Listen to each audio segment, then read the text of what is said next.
Asian monsoon, ஆசிய பருவக்காற்று. The Asian monsoon system is divided into two components based on season it flows.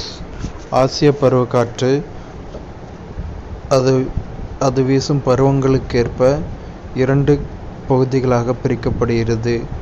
The presence of high temperature with low pressure in the Lake Baikal region and low temperature with high pressure in the Aleutian Islands region, leading to flow of wind from Pacific Ocean to interior part of Asia during summer is called summer monsoon of India. Summer monsoon of Asia.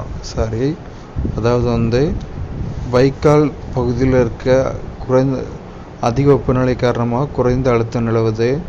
So அதே டைமில் பார்த்தோன்னா அலூசியன் ஐலாண்ட்ஸில் கம்மியான வெப்பநிலையில் அதிக அழுத்தம் காணப்படுது. இதனால் Pacific பகுதியிலிருந்து ஆசியாவுக்கு காற்று வருது. இதைத்தான் நம்ம ஆசிய கோடைக்கால பருவக்காற்று அப்படின்னு சொல்கிறோம். இது this leads to rainfall in the east coast of Asia. ஆசியாவோட கிழக்கு பகுதியில் மழையை கொடுக்கறது. அதே வின்டர் மான்சூன் ஆஃப் ஆசியா அப்படின்னு பார்த்தோன்னா அதுக்கு நேர் ரிவர்ஸில்.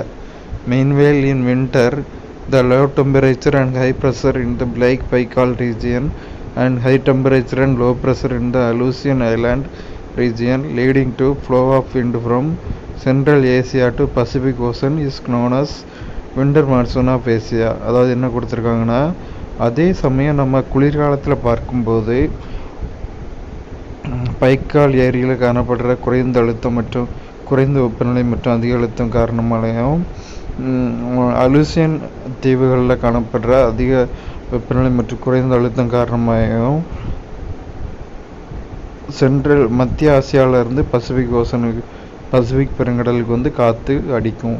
இதைத்தான் நம்ம ஆசிய குளிர்கால பருவக்காற்று அப்படின்னு சொல்கிறோம். As the wind system flows offshore, the rainfall does not occur in the continent of Asia except western coast of Japan.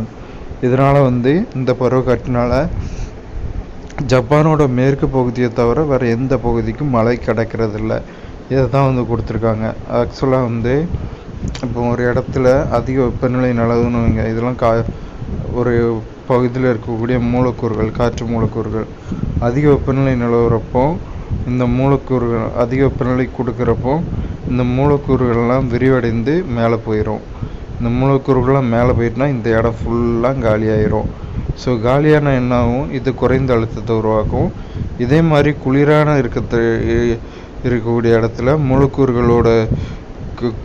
மூலக்கூறுகளோட tense அதிகமாகி அதனால் என்னாகும், உயர் அழுத்தம் அதிகரிக்கும். மூலக்கூறுகள் அதிகமாக இருந்தால் உயர் அழுத்தம் இருக்கும். அப்போ என்ன பண்ணும், உயர் அழுத்தத்திலேருந்து டைரெக்டாக தாழ்வு அழுத்தத்துக்கு காற்று பாய ஆரம்பிக்கும். இதனால தான் பருவக்காற்றுகள் உருவாகுது. அப்புறம் இதில்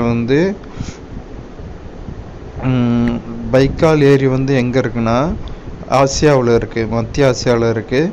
அலூசியன் தீவுகள் பசிபிக் பெருங்கடலில் இருக்குது. அவ்வளோதான். ரொம்ப சிம்பிள் கொஸ்டின், 5 மார்க்கு.